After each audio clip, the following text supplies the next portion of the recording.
სახელითა მამისათა, დაცისათა, დაწმიდისა სულისათა. ჩვენთან არს ღმერთი. არს და იყოს. ყველას გილოცავ დღევანდელ დღეს ღმერთმა მრავალს დაგასწრო თქვენ და სრულიად საქართველო. ამინ. ამინ. თქვენთან. ჩვენ უკვე რამდენიმე კვირა არის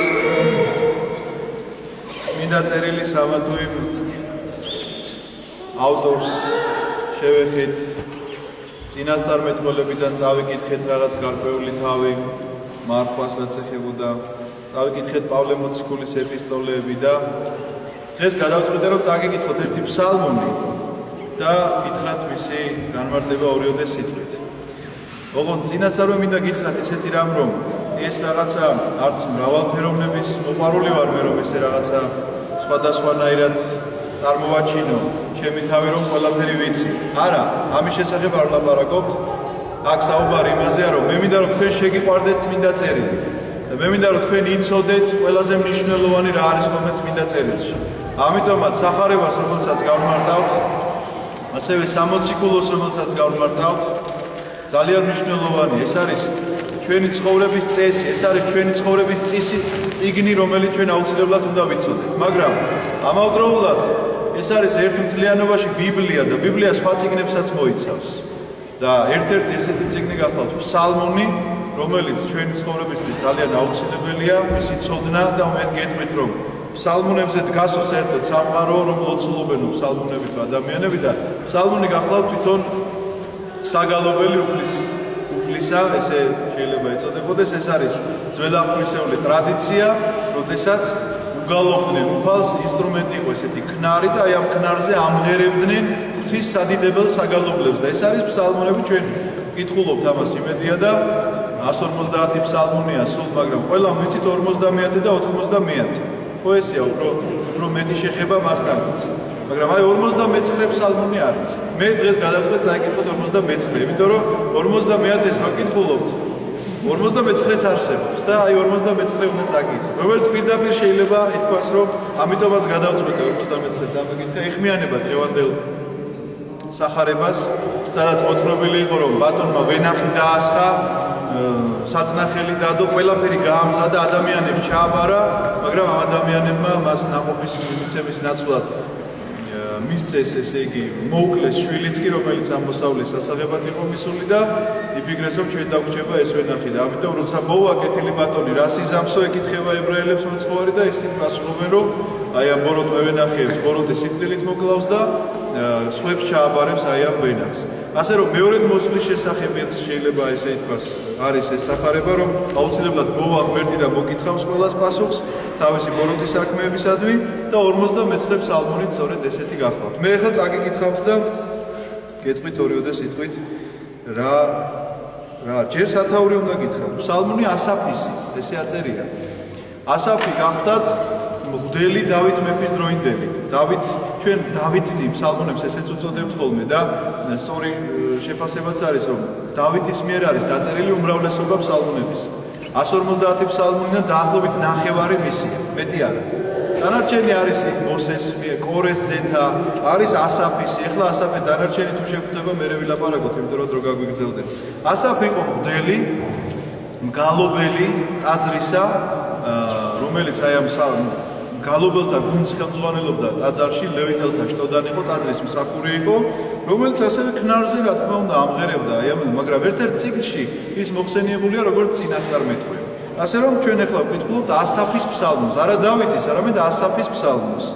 და იწყება ესე ფსალმუნი: ღმერთი ღმერთაი, უფალი იტყოდა და უწოდა ქვეყანასა აღმოსავლეთგან მზისაით ვიდრე დასავლამდე.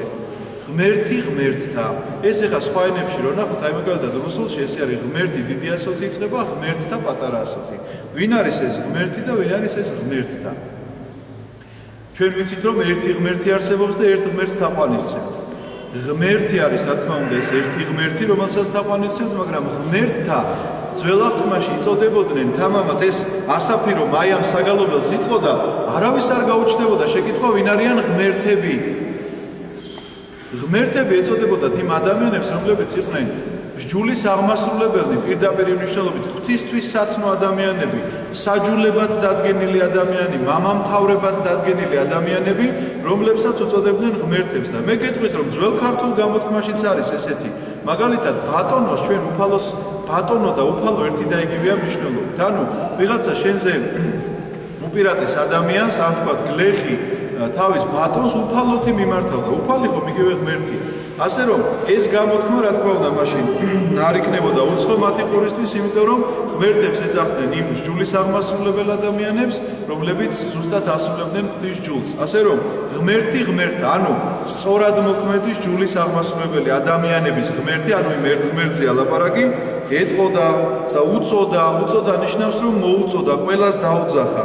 ქვეყანის აღმოსავლეთგან მზისაით ვიდრე დასავლამდე, ანუ მთელ სამყაროს დაუძახა და მოუწოდა. სიონით გამოარშვენიერება ჰაეროვნების ამისისა. სიონია ეს განკითხვის დღეზეა ლაპარაკი და რადგან მოუწოდა მთელ სამყაროს, ვინც დაბადებულა და ვინც დაიბადება, ეს რა თქმა უნდა სიონი და იერუსალიმი ყოველთვის მოიაზრება როგორც საფრთხო ქალაქი და შესაბამისად სიონში იქნება ეს მოწოდება. ღმერთი ცხადად მოვიდეს, ღმერთი ჩვენი და არა დაიდუმნეს. ანუ ცხადად გამოჩნდება, ეს არ იქნება რაღაც არც იგაური ნათქვამი, როგორც აქამდე ჩვენ შეიძლება წინა წერილიდან გვესმის, არ იქნება ეს რაღაცა მინიშნებითი ან რაღაცა ღრუბელში დაფარული, როგორც ვთქვათ, ეს ეცხადებოდა შეიძლება რომ ძველი აღთქმის წინასწარმეტყველებს და ვერ ხედავდნენ ისინი, თუნდაც მოსეს შემთხვევაში შეგვიძლია ავიღოთ, მაგრამ აუცილებლად მოვა ცხადად, როგორც აქ წერია და არა დადუმნეს, ანუ არ იქნება ეს ყველასთვის გასაგონი იქნება, ყველასთვის მოსასმენი იქნება, რასაც ითითქვის. ცეცხლი მის წინაშე აღატყდეს და გარემოს მისა გრიგალი ფრიად. ხმაური იქნება, რა თქმა უნდა, ისევე როგორც იგივე მოსეს წინასწარმეტყველის შემთხვევა გავიხსენეთ წეგან, როდესაც მოსე სინაის მთაზე ადიოდა, ჩვენ კარგად ისმოდა ისეთი ხმაური, რომ მოსეს მეტმა ვერავინ ვერ გავიზრო. მოსე რომ ადიოდა, თანდათანობით ხალხი მიყვა რაღაც დონეს და მერე თქვეს რომ ჩვენ მეც გზას ვეღარ გავაგზავნებთ, იმიტომ რომ შეუძლებელია მოისმინო ეს ხმა და დარჩეთ ცოცხალი. ამიტომ ეს ხმაური იქნება, მაგრამ უკვე ყველასთვის მოსასმენი და ყველასთვის გასაგონი და ცეცხლი, რომელიც აი ამ ალში ბრწყინავი წყვდიადი, ესეთი ტერმინიც კი აქვს გამოყენებული გრიგოლ ნოსელს, როდესაც მოსე შედის აი ამ ბრწყინავ წყვდიადში. მოუწოდოს ზეცასა ზეგარდამო და ქვეყანასა განრჩევად ერისათვისისა. ზეცაში მოწოდებას ნიშნავს ორი მნიშვნელობა აქვს ამას. მოუწოდებს ზეცას და ქვეყანას. ერთი ზეცაში იგულისხმება ზეციური ანგელოზები, რომლებიც უფალთან ერთად მეორედ მოსვლის დროს მოვლენ და აი ამ ესე იგი ძალიან ხშირად ეს მეორედ მოსვლა შედარებულია როგორც სასამართლოსთან, იმიტომ რომ ეს იქნება სასამართლო, მოსამართლე, კეთილი მსაჯული იქნება უფალი, ანგელოზები იქნებიან მისი აი თანამონაწილეები ამ სასამართლოში, კეთილი მსაჯულის თანამონაწილეები და იქნებიან ასევე ბოროტის სულები, რომლებსაც ბრალდებლები ქვიათ. აი პირდაპირ სიტყვით რომ თარგმნოთ ბერძნულიდან აი რუსულში პირდაპირ არის გადმოტანილი დიაბოლ, ხო რუსულში ესე ქვია იშმაკს და ბერძნულად ქვია დიაბოლოს, რაც პირდაპირ მნიშვნელობით ცილის მწამებელს, ბრალდებელს, ანუ ცრუმოწმეს ნიშნავს. ანუ აი ამ სასამართლოსთანაც არის ეს შედარებული და პირდაპირ მნიშვნელობით შეიძლება ითქვას რომ ზეცის მოწოდება არის ანგელოსთადაზი, ქვეყანის მოწოდება არის ადამიანები, რომლებიც ყველა მოვისმენთ აი ამ განაჩენს, რაც იქნება ჩვენზე გამოტანილი. მაგრამ ამას აქვს კიდევ მეორე მნიშვნელობაც. ნახეთ რა ხდება რომ ზეცა და მიწა არიან ყველაფრის მოწმენი. რას ნიშნავს ეს? თაობები მიდიან და მოდიან. ეხლა მე რომ ვკითხოთ 50 წლის უკანდელი ამბავი შეიძლება წიგში წაკითხული გითხრათ, მაგრამ მე რაც არ მინახავს, იმისი მოწმე ვერაფრით ვერ ვიქნებ, იმიტომ რომ წიგში ან იყო მართალი და ან არ იყო მართალი. მაგრამ 10 წლის უკანდელი ამბავი რომ ვკითხოთ, აუცილებლად მოგიყვებით, რაც ჩემი თვალით მაქვს. ნანახი იმას. აქედან გამომდინარე, ზეცაც და მიწაც მოწმე არიან მთელი კაცობრიობის ცხოვრებისა. ისინი არასდროს არ შეცვლят, თაობები იცვლებიან, ადამიანები იცვლებიან, მაგრამ არ იცვლება ზეცა და არ იცვლება მიწა, იმიტომ რომ სახლში რომელშიც ცხოვრობ, იქაც იცვლება, ჭერი შეიძლება ჩამოირღვეს, დაიქცეს, ზეცა არ იცვლება, არ ირღვევა, ერთი და იგივეა მუდამ, ისევე როგორც მიწა ერთი და იგივეა შემთხვევაში მუდამ და ისინი იქნებიან ჭეშმარიტი მოწმეები, აი ამის სიმბოლური გამოხატულებაა, რომ ეხლა ზეცა და მიწა კი არ ალაპარაკდება, მიწა კი არ იტყვის რამეს, მაგრამ აქ ამ სიმართლის მოწმობაზეა ლაპარაკი, რომ ტყუილს ვერ იტყვი, იმიტომ რომ ესენი ყველაფრის მოწმენი არიან. ჩვენს 100 წლის უკანდელსაც და 1000 წლის უკანდელ თაობასაც ისინი ხედავდნენ. შემოკრებენით მისა წმინდანი მისნი აღმასრულებელი აღთქმისა მისისანი საკვერთხთა ზედა. ნახეთ, უნდა შემოიკრიბოს პირველ რიგში ადამიანები, რომლებიც იყვნენ ჯულის ქვეშ, იმიტომ რომ არც ერთი რელიგია არ არსებობს მსხვერპლშეწირვის გარეშე. არც ერთი რელიგია თუ არსებობს, ესე იგი მსხვერპლშეწირვაც არსებობს. ამიტომაც არის სხვათა შორის ბუდიზმის შესახებ, როდესაც იყო ლაპარაკი, რომ ის რელიგია თუ ფილოსოფიური მოძღვრება, ერთ-ერთი საფუძველი ამ ლაპარაკს სწორედ ეს ჰქონდა, რომ ერთ-ერთი საფუძველი ამ საუბარს სწორედ ეს ჰქონდა, რომ ბუდიზმში მსხვერპლშეწირვა არის. მაგრამ როგორც კი გაჩნდა მსხვერპლშეწირვის ელემენტები, ანუ რაღაცა იქ თქვა სანთლის ანთება გაჩნდა თუ რაღაცა თაყვანისცემის ნიშნები, მაშინვე შეიძლება რელიგიად იქცეს ეს საკითხი, მაგრამ იქამდე სანამ მსხვერპლშეწირვა არ არის ის რელიგია. ამიტომ შემოკრიბენით წმინდანი მისნი, ეს რეალურად წმინდანი კი არ არიან. მაშინ ესე ეძახდნენ, ესეთი ტერმინი არსებობდა, რომ სჯულის ქვეშ მყოფი ადამიანები იყვნენ წმინდანები და ყველა წარმართნი იყვნენ უწმინდურები. ანუ ებრაელთათვის არის ეს ტექსტი, მოგეხსენებათ, ეს ებრაელი კაცის დაწერილია და იმ თავის ხალხს ასმენინებდა ამ ღვთისმსაგალობელს, ასე რომ მათთვის არაფერი არ იქნებოდა გასაკვირი. ნახეთ, შემოკრიბენი წმინდანი მისნი აღმასრულებელნი აღთქმისამის, ანუ ამ აღთქმას ვინც აღასრულებს და საკურთხთა ზედა, ანუ ვინც მსხვერპლს შესწირავს, იმათზეა ლაპარაკი და მათი განკითხვა უნდა მართალი ადამიანების განკითხვაზეა ლაპარაკი. აი დღევანდელ სახარებას რო შევადარებ, ვენახი რომ დაასხა უფალმა ვიღაცა ის კი არ თავისი ხალხი მოიყვანა, თავის ხალხს ჩააბარა, ხო? ასე რომ განკითხვას თავისი ხალხიდან იწყებს. აუცილებლად. და ნახეთ რას ამბობს და უთხრობენ ცანი სიმართლესა, მის არამედ თუ ღმერთი მსაჯულავს. ზეცა იღაღადებს ამას და ანგელოს და დასი იღაღადებს, რომ სიმართლეს ამბობს უფალი, რომ ისა ღმერთი ჭეშმარიტი მსაჯულია და მართალი მსაჯულია. ისმინე ერო ჩემო და გეტყოდი შენი. ეხლა უკვე უფალი მიმართავს. ისრაელო და გიწამო შენი. ღმერთი შენი ვარი მე. გამახვილებული აქცენტია დასმული, რომ მე ვარ შენი ღმერთი, ანუ ჭეშმარიტი მსაჯული, რომელმაც უნდა განგსაჯო. გიწამო არის ამ შემთხვევაში აი წარმოვადგინო, აი შენი მოწმობები, დამოწმება არის გიწამო. არათუ მსხვერპლთა შენთათვის გამხილო შენი, ანუ ხო თქვით რომ მართალი ხალხია ესენი და მსხვერპლს შესწირავენ. არათუ მსხვერპლთა შენთათვის გამხილო შენი, იმიტომ რომ მსხვერპლს შემწირავ და ამისთვის არ გამხელ. რამერ თუ საკურთხნი შენი ჩემ წინაში არიან მარადას. მე ამას ვხედავ რომ შენ აღასრულებ ამ მსხვერპლშეწირვას. მოგხავს თქვათ ის რაღაცა რაც აგაკ დაწესებული და მსხვერპლშეწირვას აღასრულებ. არა შევიწირავ მე სახლისა შენისაგან ზვარაკთა, არცა კარვისა შენისაგან ვაცთა. ანუ არ შენი სახლის ზვარაკები მინდა და არ შენი ცხრები. აქ წინააღმდეგობაში ვარდებით, ხო? დადგენილია ღმერთს ეს რომ მსხვერპლშეწირვა უნდა მივიტანო. ეხლა უცბად გეუბნება რომ არაფერი შემჭირდება შენი მსხვერპლშეწირვა. წინააღმდეგობაში მოვდივარ თითქოს, ხო? იმიტომ რომ კიდევ ერთხელ გაგიმეორებ, დადგენილება მოცემულია ღვთისგან სჯულია რომ შენ მსხვერპლს უნდა შეწირო. ეხლა მეუბნება რომ არ მჭირდება. და ნახეთ როგორ ხსნის ამას. რამე თუ ჩემი არის ყოველი მხეცი ველისა, ნადირი მთათა და ყოველი პირუტყვი. ვიცნი მე ყოველნი ფრინველნი ცისანი და შვენიერება ველთაი ჩემთანა არის. ეს ისედაც ჩემია. ანუ შენ რაც მოგაქვს ჩემთან, ეს შენ დროებით სარგებლობაში გქონდა. ჩემია, იმიტომ რომ მე შევქმენი. ასე რომ შენ რომ მსხვერპლს შემწირავ და ამითი მართალი კაცი გონია შენ თავი ცხვარს რომ დაამიკლავ, ნუ მაშინ ეს ტრადიცია იყო, რომ ცხვარი უნდა დაეკლათ, ან ხარი, ან ტრედი, სხვადასხვა სახის შესაწირი იყო. ამას რომ დაკლავ და მართალი გონია შენ თავი, არაფერი შემჭირდება მე. იმიტომ რომ ეს ისედაც ჩემია. მაგას უშენოთაც დავკლავ თუ მე დამჭირდა. საერთოდ არ მიჭირდა შენ დახმარება. ვიცნი ყოველი ფრინველნიც ისანი, ფრინველებიც კი აღრაცხელებს უფალს. და მე აი მინდა გითხრათ რამდენიმე სიტყვით რომ სახარებაში წერია რომ თქვენი თავის თმაც კი აღრაცხილია. ანუ უფალმა ესეც კი იცის. ეს მის სიბრძნეზე ლაპარაკობს, იმიტომ რომ დიდი მნიშვნელობა შეიძლება კი არ კონდეს რამდენი ღერით მაგაბია თავზე, მაგრამ ყველაფერი იცის მან. და იობის წიგნში ესეთი რამ წერია რომ უფალსო დათვლილი აქვს ყოველი წვიმის წვეთი. ანუ რომ წვიმს აი ამ წვიმის წვეთებიც იცის. განა იმიტომ რომ საქმე არ აქვს და წვეთებს ითვლის. იმიტომ რომ ყოვლად ბრძენია და მან ეს ყველაფერი იცის, თავის თავადი ცოდნია. თავის თავადობით აქვს ეს ცოდნა.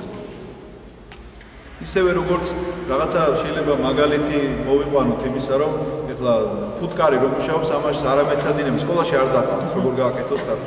მან ეს თავისთავადი ცოდნა აქვს, ოღონდ ღვთისგან ჩადებული და ღმერთს არავისგან ჩადებული. მასში მყოფი ცოდნა არის ეს, რომელსაც უხვად იძლევა. შე თუ მემშიოს არავე შენ გეტყოდი, რამე თუ ჩემი არ სოფელი და სავსება იმისი. თუ მომშივდება, არ მჭირდები შენ, იმიტომ რომ ყველაფერი ჩემია ისედაც. ნუ ჭამოა ხორცის ვარაკთაი, ანუ სისხლი ვაცთაიფსვაა. მე უნდა გითხრათ, რომ ძველ ენებში, არც ებრაულში და არც ქართულში სასოი ნიშნები არ არსებობდა. ასე რომ სადაც არის დამატებული ის ნიშნავს, რომ შეკითხვის ფორმა. ნუ ჭამოა რო წერს, ანუ არ ვჭამო მე ხორცს და სისხლს არ ვსვა. ამაზეა ლაპარაკი. შეკითხვით ფორმით აქვს, რომ მეო განა ხორცს ვჭამ, ან სისხლს ვსვა, ესეთი ღმერთი ვარო, ესეც ეკითხება. შეწირე, ხა უკვე იწყება შეგონება. რა არის მსხვერპლ შეწირვა? შეწირე ღვთისა მსხვერპლი ქებისა და მიუსრულენ მაღალსა აღნადგომნი შენი. აი, რა სიტყვის უფალი ადამიანისგან. მსხვერპლი ქებისა, სადიდებელი მსხვერპლი გახლავთ ეს. სადაც არ იკვლება არც ცხვარი, არც ხარი, არც რაიმე შესაწირი მიგაქვს, მაგრამ შენი ბაგეები ღაღადებენ სადიდებელს ღვთისა და აღასრულებ შენი აღთქმებს, რომელი აღთქმები შენ უფლისად მიგაქვს მიცემული. რა აღთქმებია ესენი? აღთქმა, როდესაც მოინათლე და თქვი, რომ განვეშორები ბოროტისაგან, შეუდგები ქრისტესა და თაყვანისცემ მას. ასე რომ ძალიან მნიშვნელოვანი გახავთ. ჩვენ შეიძლება ამას ყურადღებას არ ვაქცევდეთ, რომ ლოცვის ფორმაც კი არ ვიცით. ახლა ლოცვა ზოგადად გაგვიგია, რომ ეს არის ლოცვა და შეიძლება დადგე და მთელი დღე ლოცულობდე, მაგრამ ფორმა აქვს ლოცვას, რომ სადიდებლით უნდა იწყებოდეს აუცილებლად. აი, როგორ იწყება ნებისმიერი ლოცვა, ასამაღლებელი დიდება წმინდასა და თანაარსა. ანუ სადიდებელი ლოცვა. წირვაზე ფსალმუნები რაც იკითხება, პირველი დაკვირვებული ხარ, აკურთხებს სული ჩემი უფალსა. მეორე ფსალმუნი, აკებს სული ჩემი უფალსა. სადიდებელი, მაკურთხეველი ფსალმუნებია. აქედან გამომდინარე, ეს ძალიან მნიშვნელოვანია, იმიტომ რომ ეს არის შენი მსხვერპლშეწირვა პირველ რიგში, იმიტომ რომ მოიყვანო რაც ამ ქვეყანაზე ფრინველი და ხარი დადის და ყველა რო დაკლა, რაში სჭირდება ეს ისედაც მისია. მაგრამ შენ უნდიხარ მას, რომ შენ როდესაც მას აქებ, ესე იგი მადლიერების გრძნობა გაქვს. და თუ მადლიერების გრძნობა გაქვს, აცნობიერებ იმას, რომ ღმერთმა რა გააკეთა შენთვის, რომ არ არსებობიდან არსებობაში მოგიყვანა და რომ შენ მას კი არ სჭირდებოდა, შენთვის ჯვარს ეცვა, ადამიანად დაიბადა, ჯვარს ეცვა. და მესამე დღეს აღდგა, რომ შენც აღგადგინოს მკვდრეთი და ამის გამო მსხვერპლი ქებისა უნდა შეწირო მას. ეს არის მსხვერპლი, რომელიც მოეთხოვება ადამიანს და უკვე აღარავითარი მნიშვნელობა არ აქვს, რამდენ ხარს და რამდენ ცხვარს დაკლავს ადამიანი. და ნახეთ, აი ამ ქების მსხვერპლის შედეგი რა არის? და მხადე მე დღესა ჭირისა შენისასა და მეგიხსნა შენ და შენ მადიდო მე. და აი ამ ქების მსხვერპლი ეს იქნება, რომ მხადე ნიშნავს დაძახებას. დამიძახე მე, როდესაც გაგიჭირდება და მეგიხსნი შენ. ანუ გამოგიხსნი ამ გაჭირვებიდან. და შენ მადიდო და მართლაც ესე გაჭირვებიდან გამოსული ადამიანი ხშირად ამბობს დიდება შენ დაღმერთო, დიდება შენ დაღმერთო. ხوار და არა. ეხლა გადადის ცოდვილებზე. ეს ცოდვილები ვინ არიან? ამათაც იციან აღთქმა. მაგრამ როგორ იციან ეხლა საუბარი ამაზე. ხოლო ცოდვილსა მას თქვა ღმერთმა. რაისათვის მე მიუთხრობ შენ სამართალთა ჩემთა და აღიღებ აღთქმასა ჩემსა პირითა შენითა. ანუ სამართალი ჩემი იცი და გითქვამს, წარმოგითქვამს კიდეც, ან შეიძლება წაგიკითხავს, ან გაგიგონია. აღთქმები, რომლებიც თქვათ ადამიანმა უნდა აღასრულოს ღვთის წინაშე. შენ ეგერა მოიძულეს სწავლულებაი ჩემი, ანუ ძულს ჩემი სწავლებანი და განიშორენ და განსთხიენ სიტყვანი შენი. აი ადამიანი რომ ვას შერჭამს და რაც დარჩება უკან რომ მოისვრის, არაფერში არ ჭირდება. სწორედ ესე ამისთვის ღვთის სიტყვა. შეჭამა ესა მოისროლა, იმიტომ რომ არაფერში არ ჭირდება. ესმის ეს ღვთის სიტყვა, მის ყურში შედის, მაგრამ არ მჭირდება ვიძახის და ესე აქვს მოსროლილი ზურგს უკან. და ნახეთ როგორ ცხოვრობს. იხილით პარავე, თანაურბიოდეს მას და მეძავისა თანა დაზდვი ნაწილი შენი. პირმან შენ მან განამრავლა უკეთურება და ენაი შენი ხსვი და ზაკვასა. ჯდირა ძმისათვის შენისვა ბოროტსა იტყოდი და ძისათვის დედისა შენისა დადვის საცდორი. 6 რამეს შემოუთვლის. 6 ცოდვას, რომელთაც ადამიანები ცხოვრობენ ისე რომ ამ დროს მორწმუნეები არიან. არ იფიქროთ რომ ეს ადამიანები მორწმუნეები არიან. იხილით პარავი, ანუ კაც ქურდს ხედავ და თანაურბიოდი მას, ანუ თანაუგრძნობ მას, იმიტომ რომ აი ქურდობაზე ჩვენ ძალიან ხშირად არასწორი წარმოდგენა გონია რომ ქურდობა აუცილებლად ის არის რომ ბანკში რო შეხვალ და ფულს მოიპარავ ან რაღაც სახს რო შეხვალ ჩუმად ღამით და ის რო გაქვს ჩამოფარებულ სადაც არა ქურდობა სხვა რამე შეიძლება იყოს ქურდობა თანამონაწილე რო დაიხსნა ადამიანი იდეურად რომ ეთანხმები ადამიანს ესეც ქურდობაა იმიტომ რომ რაც შენ არ გეკუთვნის იმას რასაც იღებ თუნდაც გონებით ესეც აუცილებლად ქურდობაა იმიტომ რომ განსხვავებაა ნამდვილად ეხა ვიღაცამ შეიძლება ერთი ის მოწყვიტოს რა ქვია რაღაცა ხის ნაყოფი სხვის ეზოში და ვიღაცამ შეიძლება მართლა მთელი ცხოვრება მოკპაროს რაც შეგიქმნია და გიგროვებია ასე რომ ეს განსხვავება ერთი შეხედვით ესე შეიძლება ჩანდეს მაგრამ ქურდობაა ერთის და მეორეც და ძალიან ხშირად შეიძლება შენი ზნეობრივობიდან გამომდინარე ამბობდე რომ იცი რა მე ახლა იმას არ ვეთანხმები როგორ შეიძლება რომ ადამიანი სახლში შეხვიდე და რაიმე მოიპარო მაგრამ ის რომ თქვათ იქ ატამი მოწყვიტე მწიფე ვიღაცის ეზოში აი ეს არ მიგაჩნია ქურდობა უნდა მიგაჩნდეს უნდა შეგაწუხოს ამ საკითხმაც იმიტომ რომ უნდა შეგეძლოს ამისი აღქმა რომ რაც შენ არ გეკუთვნის იმისი აღება არ შეიძლება და მეძვისათანაც დადვი ნაწილი შენი აქ მხოლოდ მეძაობის ცოდვა არ იგულისხმება არამედ მთელი ის რაღაცა დაბნეულობა კაცობრიობისა რომელსაც ვერ გაუკვევია ცოდვა რა არის და მადლი რა არის და რამდენი შემილია კიდე გითხრათ რომ აი ვერ ერკვევიან რაღაცა ეკლესიურად ცხოვრობენ იქ საპატრიარქოში შეიძლება ნახო ადამიანი საპატრიარქოში მოვიდა რაღაცა დამლოცე უწმინდესო და ძირს არის გაართმული და გამოდის იქედან და ფიქრობს ეხლა რომ აქედან ეხლა გვერდზე რო რესტორანი ქალაქურია იმაში შევიდეს და ღამის კლუბში რო გაატაროს თუ მარცხენა მხარეს რო შანგრილა უდგას კაზინო იმაში შევიდეს და ცოტაოდენი გაერთოს და აი ესეთია ესე მეძვისადანა დაზვი ნაწილი შესწორედ ამას ნიშნავს აქ მარტო მეძაობაში არ იგულისხმება ეს აი მთელი ის რაღაცა დაბნეულობა კაცობრიობის და გაურკვევლობა რომ მათ არ იციან რა უნდათ და რა არის არწმუნება იმიტომ რომ ღვთის სიტყვა არ ჭირდებათ იმიტომ თვითონ იცის როგორ იცხოვროს და აი ამ მდგომარეობაშია პირმან შენმან განამრავლა უკეთურება ზუსტად წინა ქადაგებაში იყო რომ უკეთური საუბრები რყნის ზნეს განამრავლა უკეთურება დენაი შენი ხვიდა ზაკვასა ჯდირაც მისა შენისათვის ბოროტსა ანუ განკითხავდე შენ ძმას და ძისათვის დედისა შენისა დაზვი საცდური ეს არის მე-6 დედა შენის ძე ვინც არის ხო იცით ანუ შენ ძმას რაღაცა საცდურში აგდებ უგებ საცდურს ესე ყოველი ხავდა მე დავიდუმეო ხალი ამბობს ანუ შენ ამებს ყველაფერს აკეთებ და მე დუმ ვარ გაჩუმებული ვარ გონე უშულოებაა ვითარმედ მეცა შენ გემს გავსო იქნებ ფიქრობ რომ მე შენნაირი ვარ და ვეთანხმები აი ამ შენს ცხოვრების წესს იმიტომ რომ მართლაც ესე ფიქრობენ ხშირად ადამიანები ძველი აღთქმის წინასწარმეტყველთა წიგნებში არის რომ აი ვიღაცას წოდავსო წინასწარმეტყველი ამბობს და ისე ცხოვრობს ერი მიმართავს ესე ცხოვრობს შენი არაფერი არ უჭირს რა მოხდა მე შეიძლება ღმერთს მოსწონს კიდეც ესე ცხოვრება და ღმერთი ამბობს რომ ნუ თუ გონია რომ მე შენნაირი ვარ და ამიტომ დუმ ვარ არა ღმერთი სხვა რამის გამო დუმს გეტყვით მე რატომაც გამხილო და წარმოვადგინე ცოდვანი შენი წინაშე შენსა ანუ მხილება იქნება აი ამ მეორედ მოსვლის დროს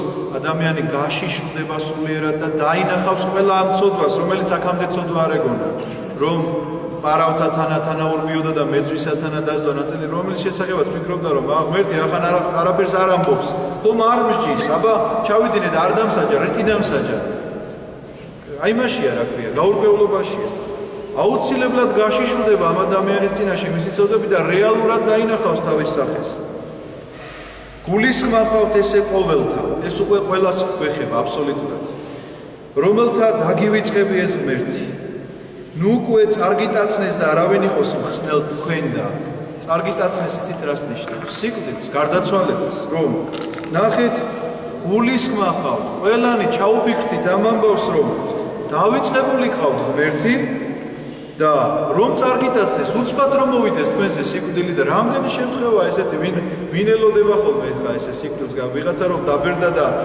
საწოლად ლოგინად ჩავარდა გასაგებია მაგრამ რამდენი შეგვიძლია გითხრათ მაგალითი რომ ახალგაზრდა ვინ იფიქრებდა მასზე გარდაცვალებას და მოულოდნელმა შემთხვევამ გამოაცალა მას სიცოცხლე და რაღა ეშველება ამ ადამიანს რა იქნება მისი ნუგეში დაგივით ნუ უკვე წარგიტაცნესო აი ესეთი რამ რომ მოხდესო აღარავინ იყოს მხსნელ თქვენდა ვეღარავინ აღარ გიშვებთ სხერპლმან ქებისამან მადიდოსმე ისევ იმეორებს აი ამ თავის აღთქმას სხერპლმან ქებისამან მადიდოსმე და მუნარს გზაი და აქ არის გზა, სადა უჩვენომას მაცხოვარებაი ჩემი.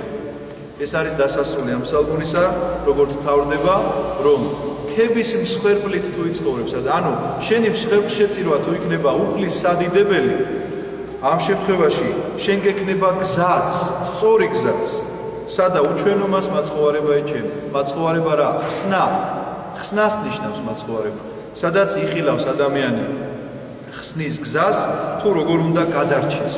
აი ეს გახლავთ 59 ფსალმუნი, რომლის რაღაცა სურვილი ესე გამიშდა, რომ წამეკითხა თქვენთვის, იმიტომ რომ იცით 50, 90 და არის 59. აი ესეთი მნიშვნელოვანი ფსალმუნია ეს, რომელიც მეორედ მოსვლის შესახებ ქადაგებს, თუ რა იქნება ადამიანების, როგორ იქნება ადამიანების განკითხვა, რომ მოვა უფალი ზეცით, ანგელოზებით და განიკითხავს ყოველ ადამიანს, მართალს თუ ესე იგი არა მართალს და მათ რის მიხედვით დასჯის და რის მიხედვით მიაგებს სათასასუფეველს. აი ამის შესახებ არის ლაპარაკი, რომ ჩვენ ძალიან ხშირად ამაზე აი რა მომეკითხება და რა არ მომეკითხება. ვიღაცა მეტყვის, რომ აი რაღაც მამაჩემს და დედაჩემს ჯვარი არ ქონდათ დაწერილი, მოეკითხება თუ არ მოეკითხება. იცით ეს როგორი საკითხებია? კი, ნამდვილად შეკითხვის დასმის ღირსია, მაგრამ უნდა იცოდეთ, რომ სინამდვილეში განკითხვაში სხვა რამე მოეკითხებათ ადამიანებს. ანუ შენ ქების მსხვერპლს რატომ არ შესწირავდი უფალს? აი ეს მოეკითხება პირველ რიგში, იმიტომ რომ თუ ქების მსხვერპლს შეწირავდა, მაშინ მას გზაც ექნებოდა, ის გზა, რომელიც გზითაც ის ჯვრისწერამდეც მივიდოდა აუცილებლად. და რადგანაც არ ქონდა მას ქებისა და მადლიერების განცდა, აქედან გამომდინარე შეიძლება ვერ მივიდა ამ გზამდე. ვერ იპოვა ეს გზა. ეხლა ეს არ ეხება ყველას, ღვთისგანგებულება სხვადასხვანაირია, მოწყალია ღმერთის.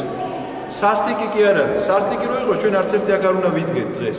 მაგრამ მოწყალია და მისი მოწყალების იმედად ჩვენ ქების მსხვერპლი შევწიროთ და მისი მოწყალების იმედად შეწყალებული ვიქნებით. ამინ. ღმერთმა დაგლოცოთ, გაგაძლიეროთ ჩვენთან არს ღმერთი.